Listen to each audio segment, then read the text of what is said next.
What shul did you belong to? And we belonged to the Constitution St Shul until later days when we went to the college. What sort of shul was the Constitution The St Shul? Constitution St Shul was, I would say, a transplant of a shul, a normal shul in Lithuania, in Plungyan, in Plunga. The shul, it was a large shul. It was with a high roof. It had a gallery for the women. How big? How many people would it accommodate? Would you say? 1,000? I think 1,000 are too many, but I would say 700 maybe. Yes, right. Thereabouts. It was it held a lot of people. Right. And you went there every Shabbat? Yeah, almost every day, because there was a little cheder in Constitution St Shul. And in that cheder there was a Hasidic shul in the back. It was a broken down old brick building that must have been built in the 1800 or something. Mm-hmm. And you know. Did you ever go there? Yeah. To the Hasidic shul? To the cheder. No, to the Hasidic shul. And our kids, we went all over. Wherever we not supposed to go, that's where we went to. Why do you say not supposed to go? Well, we climbed on walls and we climbed on the roof. We didn't have TV sets in those days. And you had to make your own pass the time away. But I'm asking you about the Hasidic shul. The Hasidic shul. Were you not supposed to go to the Hasidic shul? Oh, no, yes. Our parents didn't like it. Why? But our parents didn't like us going to the Hasidic shul, because I remember once I didn't go to shul on a Friday night, or maybe it was a Yom Tov. And they said, "Where were you?" And I said, "Well," I went to the Hasidic shul. Ich bin gegangen zum Hasidische Schule. And my grandmother, both of them in fact, they lived with us, they turned up their nose and said, "Van was hast du gegangen zum Hasidische Schule?" They were actually disgusted that you went. It was like going to a trophy board, you know. So you had, in this 11-bedroom house. They were brainwashed by the Vilna Gaon, who used to preach against the Hasidim. Again, not like it is today, where they didn't like these people who walked around in black hats and took bramfen and when they were praying and break into prayer and then kichel and herring and that's how they enjoyed themselves all day and sing songs, you know, parts of the Shemona Esrei, and they had a happy time. That's all they did. They didn't do anything else. And that wasn't your parents' style? Not their style at all. Their style was the proper shul, like the Constitution St Shul, which had a rov, which was Rabbi Mervish, who was very, very highly regarded by all Jews and non-Jews who knew him in Cape Town. They had wonderful people like that. And a very learned man. And they were neighbours in Plungyan, and they were friends here in Cape Town. And just a typical Shabbat in the Constitution Street Shul as a kid, I'm talking about the mid-1920s or late 1920s, 1930s. Early 30s, yes. I had my bar mitzvah there. What was it like, you know, when you went there? For those of us who haven't had the experience, on a Shabbat, for example, what went on there? Well, on the Shabbat, it's a similar service to the one that is done here in Cape Town at the PHC, here in Perth in the PHC. But you had your regular people. The shul was full on a Saturday morning because nobody.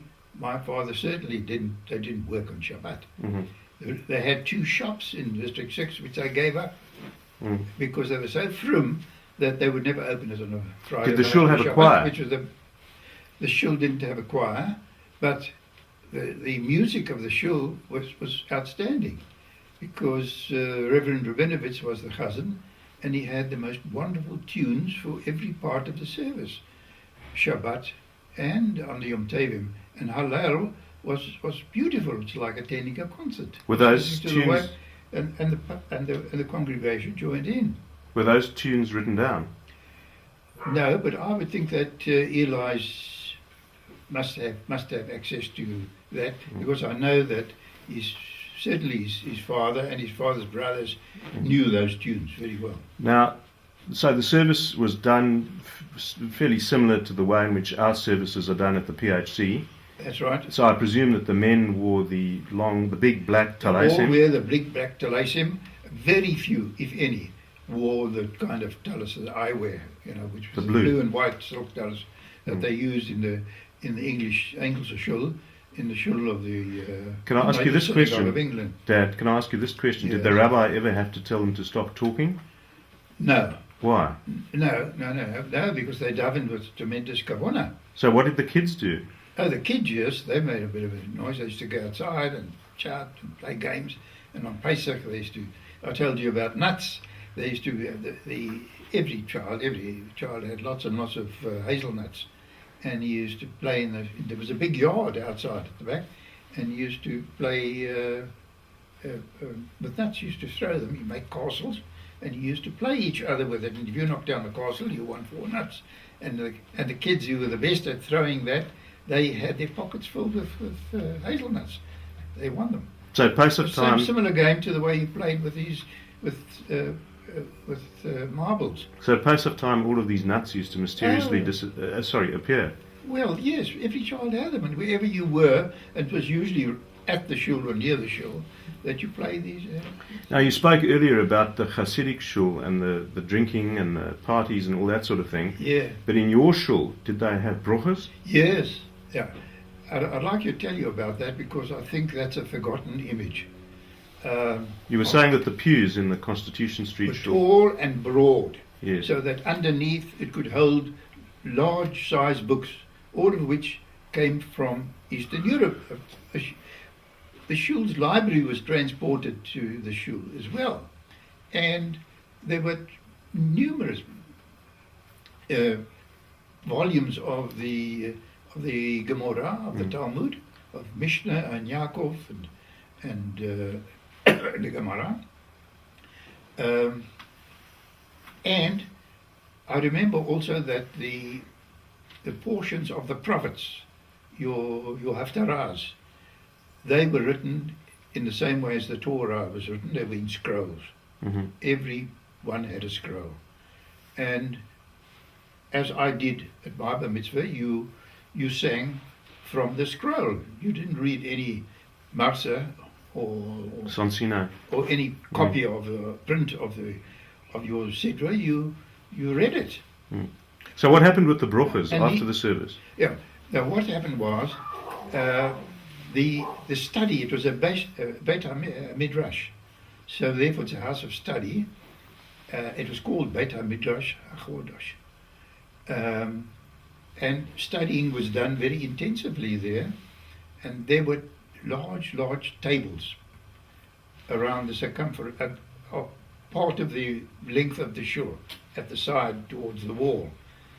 On Shabbat and Yom Tovim they were covered with snow white tablecloths, but during the week they were bare. They were only covered whenever you did have a siyum, and that was quite often. Every time you finished a Shas Gemara, you had a siyum. You celebrated the end of that part. That And you remember that? I remember it very well because all the kids used to roll along with their parents. That's why we were often in shul. Even during the week we were in shul. Everything took place nearby. Mm. When you took in those days also when you had chickens, wildlife chickens in your backyard. Every Jew did, and you took these chickens down to the sheikhet, which wasn't far, or the vicinity of the shul, and you watched while he slaughtered the chickens, and you carried them home like that. By the legs, by the feet. By the feet, you carried them home. So and can I then just- at home they had to be flicked and prepared.